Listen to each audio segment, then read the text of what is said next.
Have you ever seen those pictures of Earth from space? That beautiful blue marble? It looks like it's just covered in water, right? But then we hear all these warnings about a global water crisis. So, how can both of those things be true?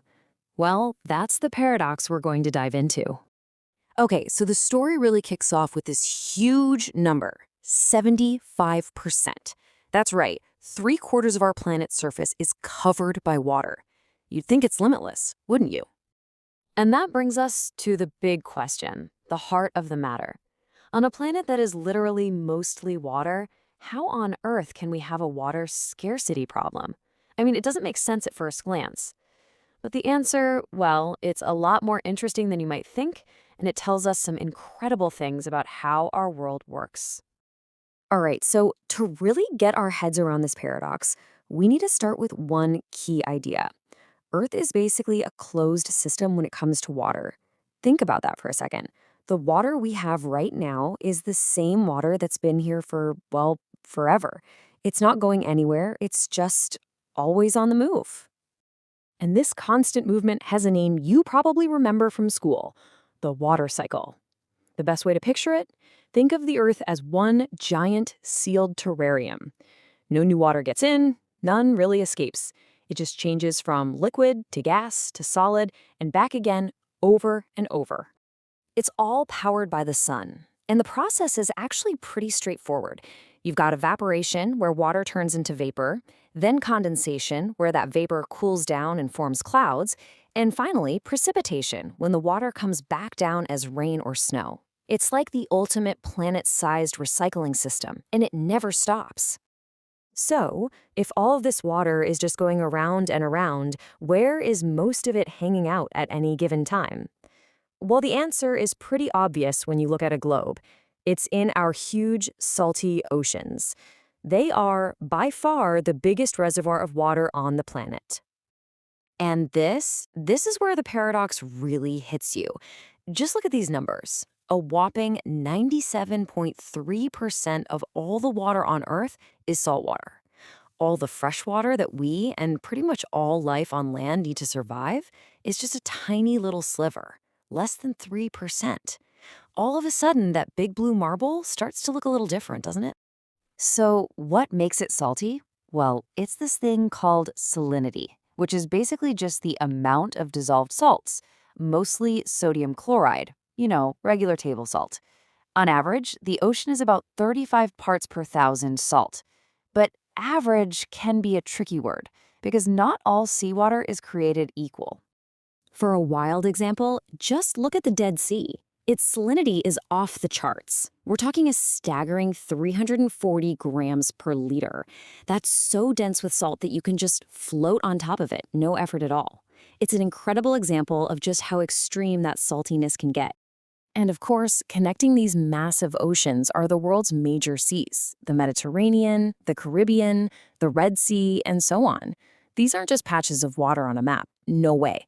They're like the planet's circulatory system, vital for everything from global trade to regulating our climate. Okay, so we've talked a lot about that huge 97% of salt water. Let's switch gears and focus on that tiny, incredibly precious fraction, fresh water. I mean, these are literally the lifelines that our entire civilization is built on. And when you think of lifelines, you gotta think of rivers. They really are the lifeblood of civilization. I mean, think about it. Since the dawn of history, where have people built their cities? Right on the banks of rivers. For water, for food, for getting around, everything. Let's do a quick trip around the world, shall we? In Africa, you have the legendary Nile and the powerful Congo. Over in South America, there's the absolutely immense Amazon. Here in North America, the Mississippi River system is just massive. And then in Asia, you have rivers like the Ganga, the Brahmaputra, and the Huanghe, which support literally billions of people. And hey, it's not just about rivers. We can't forget about our vast freshwater reservoirs. I'm talking about huge lake systems, especially the Great Lakes. They're absolutely critical, holding an enormous amount of the planet's available surface fresh water. Okay, so let's shift focus again. If you're picturing all this water just sitting there, well, you couldn't be more wrong. The ocean, especially, is never still. It's always moving. And that constant, powerful motion shapes our entire world in ways you might not even realize. So, how does it move? We can basically break it down into three main types. You've got waves, the things you see at the beach.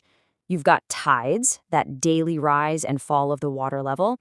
And then you have currents, which are like giant rivers flowing inside the ocean itself.